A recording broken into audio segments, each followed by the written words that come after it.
Tim kuasa hukum Brigadir Yosua kemarin diperiksa oleh Barreskrim Mabes Polri terkait dengan pelaporan dugaan pembunuhan berencana. Sementara kuasa hukum dari Putri Chandrawati, istri dari Irjen Pol Verdi Sambo, melengkapi dokumen permohonan pelaporan perlindungan hukum.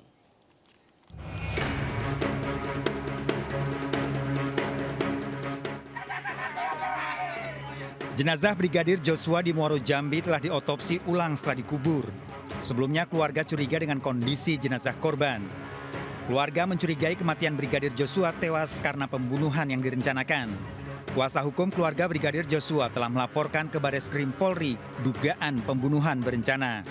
Dari laporan kuasa hukum keluarga Brigadir Joshua, Barreskrim Polri memeriksa pelapor. Ini pemeriksaan untuk pro justisia. Kalau yang pertama kan BAI.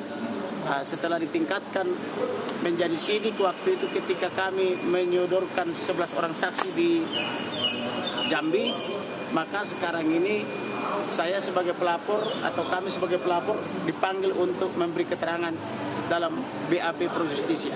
Kedua itu kan salah satunya itu otak tidak ditemukan di kepala. Itu ya. Kemudian ada lem di belakang kepala. Ketika diraba-raba ada lem, lalu dibotak ini rambut. Setelah dibotak ditemukan bekas lem. Lemnya dicopot, lalu ditusuk ke arah mata, mentok, tidak tembus. Sedangkan kuasa hukum Putri Chandrawati, istri Irjen Polisi Verdi Sambo, mendatangi Barreskrim Polri untuk melengkapi dokumen perlindungan dan kepastian hukum terkait sebagai korban pelecehan seksual. Tim Liputan iNews melaporkan. Dosen Fakultas Hukum Universitas Brawijaya Malang, Al-Araf, menyoroti kasus kematian Brigadir J. Menurutnya pengungkapan kasus kematian Brigadir J hanya bisa dilakukan jika proses investigasi transparan, akuntabel, dan berdasarkan prinsip hukum negara hukum. Al-Araf menjelaskan bahwa salah satu prinsip utama dalam negara hukum adalah pengakuan atas prinsip sama di hadapan hukum.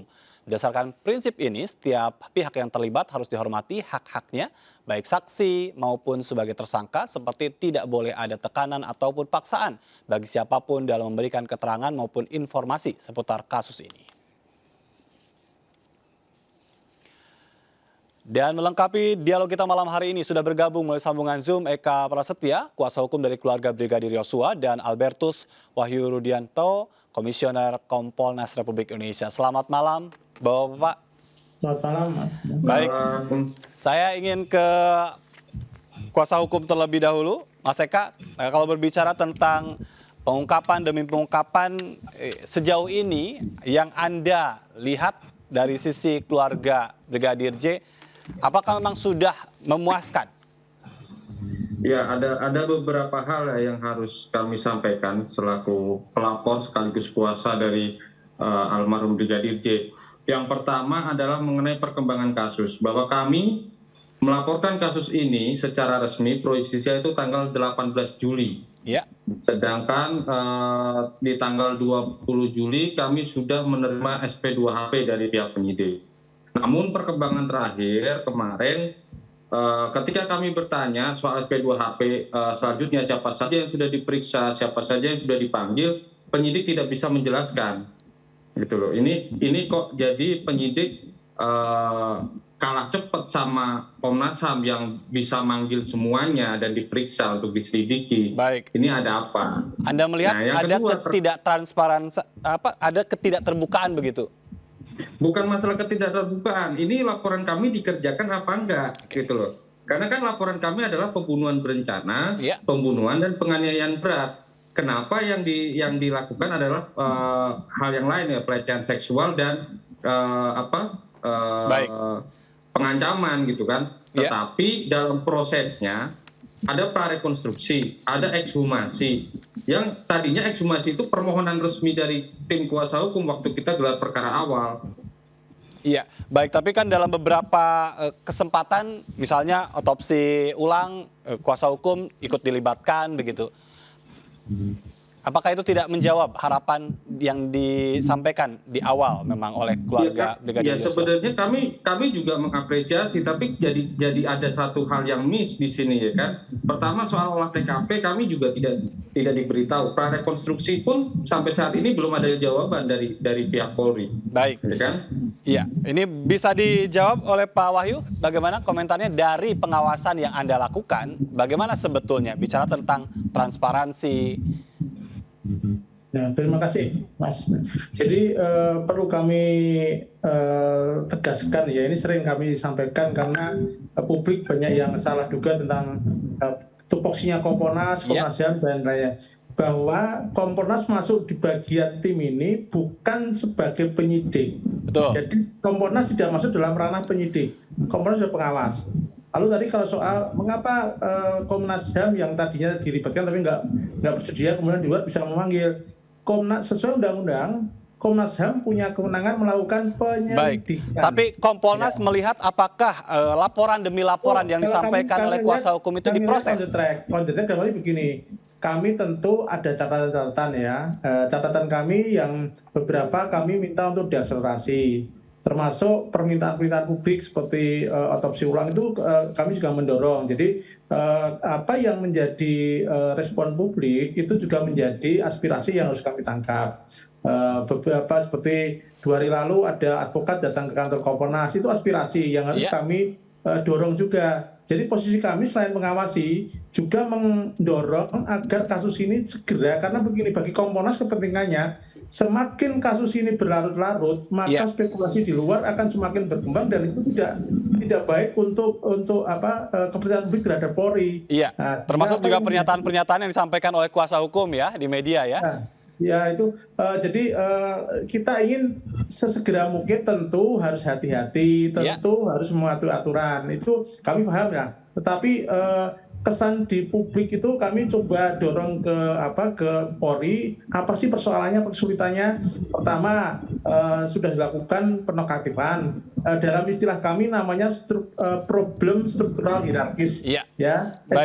Problem struktural psikologis yang sudah tereliminasi. Kemudian publik nggak percaya mengenai otopsi 1, oke, kita dorong dan saya kira ini on the track. Baik, on the track. Bagaimana dengan penetapan tersangka yang oleh publik masih dipertanyakan? Justru itulah yang di luar ranah kami, karena strategi penyidikan kami kan nggak bisa masuk. Tadi siang Pak Mahfud juga, kebetulan Pak Mahfud kan juga Ketua Kompolnas, menegaskan ketika bicara soal ranah penyidikan, Kompolnas nggak bisa ikut-ikutan. Tetapi ketika prosedur itu tidak dilakukan dengan benar, atau ada yang skip, atau ada yang diperlambat, itulah kewenangan kami untuk melakukan koreksi, melakukan percepatan. Tapi kami tidak bisa wilayah penyidikan kami. Baik, saya ingin ke Pak Fikar. Pak Fikar, kalau berbicara tentang transparansi tadi, apakah memang boleh kuasa hukum dalam hal ini atau pelapor begitu dalam kasus pidana ini bisa meminta banyak keterangan dari penyidik terkait dengan perkembangan kasusnya? Iya, pelapor itu biasanya adalah orang yang dirugikan, ya, atau dalam bahasa hukum itu yang melihat, mendengar, atau merasakannya sendiri, gitu. Jadi, tapi biasanya itu tadi saya bilang korban atau yang dirugikan. Nah, apakah dia bisa meminta penjelasan mengenai sejauh mana penyidikan itu dilakukan? Menurut saya bisa, karena memang itu dia punya kepentingan, gitu. Ya, kenapa dia lapor? Karena dia punya kepentingan supaya kasus ini dibawa ke ranah hukum dan kemudian jelas siapa yang akan menjadi tersangka, saksinya, barang buktinya apa, gitu ya, dan kemudian dibawa ke pengadilan. Ya, itu apa batasannya yang bisa disampaikan ke publik, yang bisa disampaikan ke pelapor dengan apa yang sebetulnya nanti bisa dibuka di persidangan? Oke, pada dasarnya semua hasil penyidikan itu tidak bisa disampaikan ke publik, ya, kecuali peristiwanya, gitu, bahwa ada orang diperiksa, ada saksi ini diperiksa, ada ahli ini diperiksa dan seterusnya, itu bisa dibuka. Tapi isinya, materi pemeriksaannya itu yang nggak boleh dibuka ke publik. Nah, itu nanti ranahnya adalah di pengadilan, gitu, karena akan di pengadilan dibuka secara keseluruhan, gitu.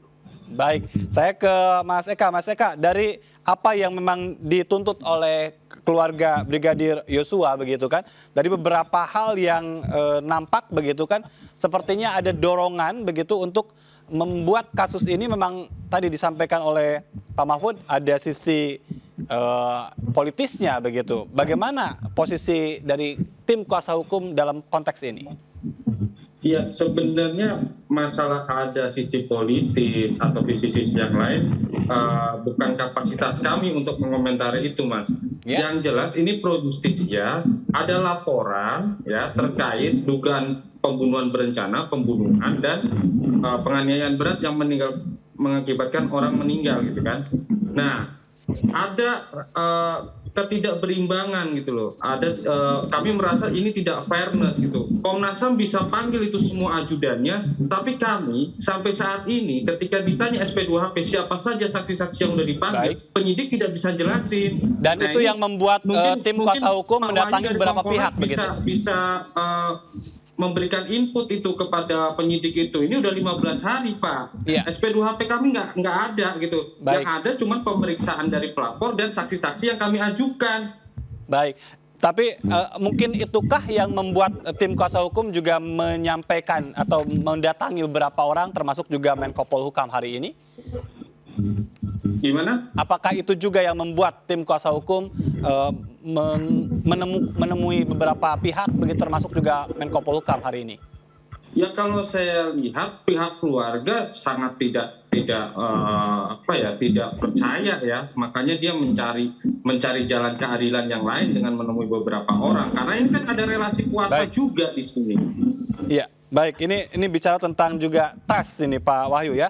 Bagaimana juga yang Kompolnas ketahui bicara tentang penantian publik untuk saksi kunci dalam kasus ini, yaitu istri dari atau Ibu P itu sendiri. Bisakah ini didorong untuk sesegera mungkin muncul? Itu yang kami lakukan, hanya memang tentu penyidik kan punya strategi sendiri, kami nggak bisa intervensi. Ya. Tapi tadi masukan dari kuasa hukum saya kira itu sudah menjadi bagian dari kami menyampaikan, dan dengan adanya ini kami akan dorong terus karena kan dari komisioner kami yang dan 6 orang itu 2 orang memang tadi menempel ya Pak dari Pungki. Ya. Terima kasih itu masukannya akan kita dorong karena tadi kami tegaskan bagi Kompolnas kepentingannya ini jangan berlarut-larut gitu, makanya kritik itu kita dorong terus ya. Ya. Mungkin bisa ditambahkan Pak Wahyu itu soal barang-barang pribadi dan handphone, 3 handphone yang hilang itu yang katanya diklaim di lapor gitu ya, udah dilapor. Mas Eka, nanti kita harus penyitaan bagaimana itu? Iya, maaf harus dipotong terlebih dahulu karena ada juga sedikit masalah teknis di audio. Kita akan break terlebih dahulu. Kita harus jeda pemirsa. Kita akan kembali tetap bersama kami tetap di MNC News Prime.